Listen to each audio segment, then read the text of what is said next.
गर्मियों की छुट्टियों से पहले स्कूल ने एक पिकनिक का आयोजन किया। सब बच्चे बहुत उत्साहित थे। पिकनिक के लिए शहर से दूर एक पुराने किले के पास बने पार्क में ले जाया गया। जगह बहुत सुंदर थी, लेकिन उसके आसपास घना जंगल भी था, जो थोड़ा डरावना लगता था। टीचरों ने साफ कह दिया। कोई भी बच्चा जंगल की तरफ अकेले नहीं जाएगा।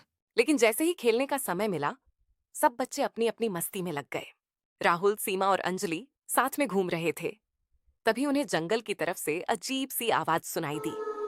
पहले उन्होंने ध्यान नहीं दिया, लेकिन आवाज बार बार आने लगी। राहुल ने कहा, चलो जाकर देखते हैं, शायद कोई जानवर होगा।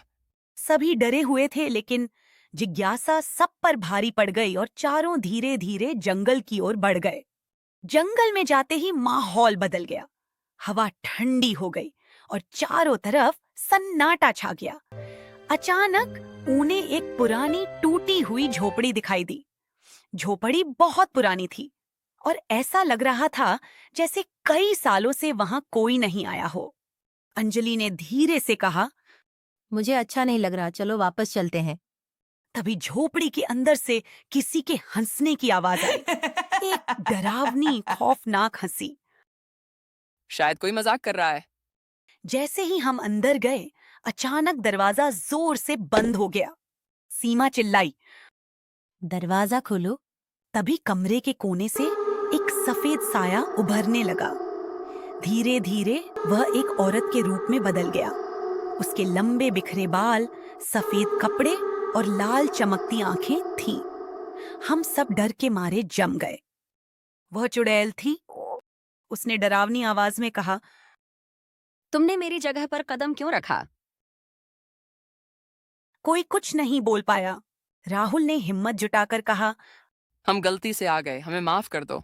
चुड़ैल हंसने लगी। जो यहाँ आता है वो कभी वापस नहीं जाता। अचानक अंजलि रोने लगी। उसकी रोने की आवाज सुनकर चुड़ैल थोड़ी शांत हो गई। उसने कहा, बहुत साल पहले मैं भी एक स्कूल की लड़की थी। पिकनिक के दौरान मैं रास्ता भटक गई और इस जंगल में खो गई। कोई मुझे ढूंढने नहीं आया और मैं यहीं मर गई।